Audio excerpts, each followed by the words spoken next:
How do you implement icebreakers in a public speaking event? Hi, Parul Banka here. I'm a public speaking coach. I transform professionals into terrific storytellers. In this video, I want to help you learn how to implement some icebreakers effectively at your next public speaking event. When I say public speaking event, I'm talking about workshops, speeches, talks, basically any kind of public speaking that you've got to do. My personal favorite is having someone introduce me as the speaker. It works really well because when somebody introduces me as the speaker, it helps to build rapport instantly with the audience. Even before the speaker has stepped onto the stage, the audience knows them. This concept is implemented brilliantly at Toastmasters Club, except for the person who opens up a Toastmasters meeting. Rest all the speakers are introduced. Typically, it is the master of ceremonies, the person who is called the Toastmaster of the evening, who does that role. And therefore, before a person actually comes on the stage, the audience knows who to expect. There's a certain rapport that has already been established. It works beautifully. If that is not an option, having someone introduce me, say when I'm conducting a workshop, I make it a point to reach the venue early and welcome the participants. Obviously for practical reasons, just to make sure that the entire setting is conducive to the workshop that I'm conducting, but also when I am there, present at the venue in person, and I extend my hand, I shake my hand with every person who arrives at the venue, every participant.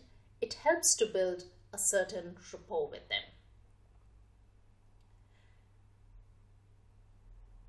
Make sense? So instead of just going away as a person who they have not had the time to connect, the opportunity to connect, I go in and become one of them. I open up.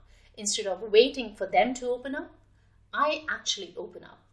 I break the ice, and that works really well when you don't really have someone who can introduce you as a speaker. So next time you conduct a workshop, when you are completely on your own, you may want to try that. Strategy number 2, start with a story. And the options are, you either finish the story or you don't. Both the options work extremely well. Stories are a great way to build connection with the audience. As an icebreaker, you can use a story as a cliffhanger and come back to that story later in the talk or the presentation, or you can actually give a mini story, complete it, and then move on. Both the options, they work beautifully. Number 3, say I, which is usually a positive question. Say I, which is usually a positive question.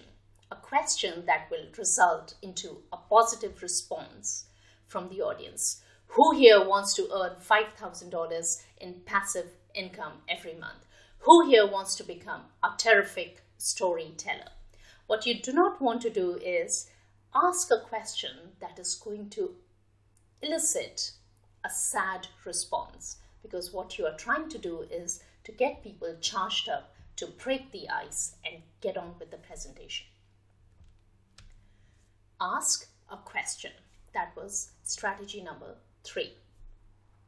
Strategy number 4, share a quote. An inspirational quote typically does the trick. Or you could do something that's humorous.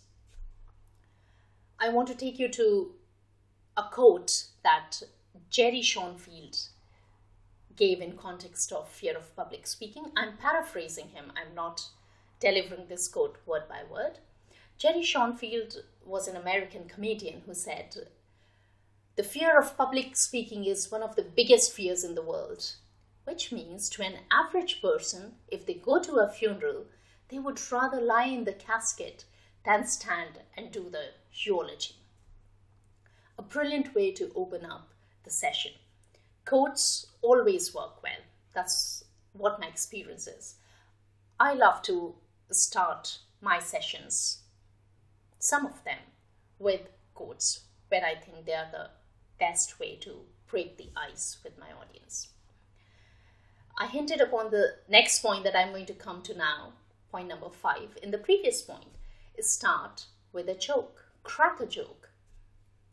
When I say crack a joke, obviously it's got to be respectable humor, no below the belt kind of remarks. But as the speaker, you have got to be prepared that the joke may not work. Yes, you heard it right. Be prepared as the speaker that the joke may not work. If it works, brilliant. Otherwise, just carry on. I personally do not use this idea because I have a different preference when I'm a member of the audience vis-a-vis when I'm a speaker, as far as this particular icebreaker is concerned. When I'm the audience, I do not mind a speaker starting their presentation or talk or workshop with a joke. But when I am the speaker, I prefer to keep it safe. I prefer to use what I am really good at, which is stories, a connecting story. In my opinion, the audience also needs to trust you before they feel ready to laugh with you. And therefore, it is really important that when we are using humor, we have got to be okay that our humor may not work. If it's a joke that falls flat, you've just got to carry on instead of worrying. Oh my God, my joke didn't work. Yeah. Then there are ideas such as make them do a quick exercise. Personally, I like to make them do a quick exercise when I feel that the energy is depleting in the room. Let's say after people have been in the workshop for the entire morning and after the lunch hour, the energy starts going down because they have been listening intently for a couple of hours, 3 hours, 4 hours, or towards the end of the day, or maybe people have just got too comfortable sitting in their chairs. It is at times such as those that I would throw in an interesting exercise. I typically do not use an exercise to start the session. It's just a personal preference. Lots of people do it. It works well. You've got to choose the tool that works brilliantly for you. Because different people like to do things in different ways and different things work for different people. My final tip on the icebreaker is that you can share a piece of news because people like to be informed. It works, although it is again something that I do not use often. You can share a piece of news on something which is relevant to the topic, to the workshop, or something that is in the news currently, because that will immediately get people to connect. So these were some of the ideas. You give it a go, try all of them and see which options work for you better. As I said, my personal favorite is to launch into my speech directly. If I have the option to have somebody introduce me, that's brilliant. Otherwise, I introduce myself to the people.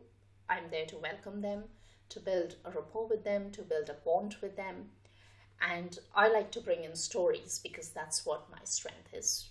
See which option works for you. I hope these options were useful and you're able to implement icebreakers effectively in your next public speaking event. Do drop a comment below and tell me how you got on with implementing these ideas. Come and join my community at www.caramelcoaching.com or join my Facebook group, Rewire Your Story. I'd love to have you in my tribe. I'll see you soon with another video. Take care. Stay awesome.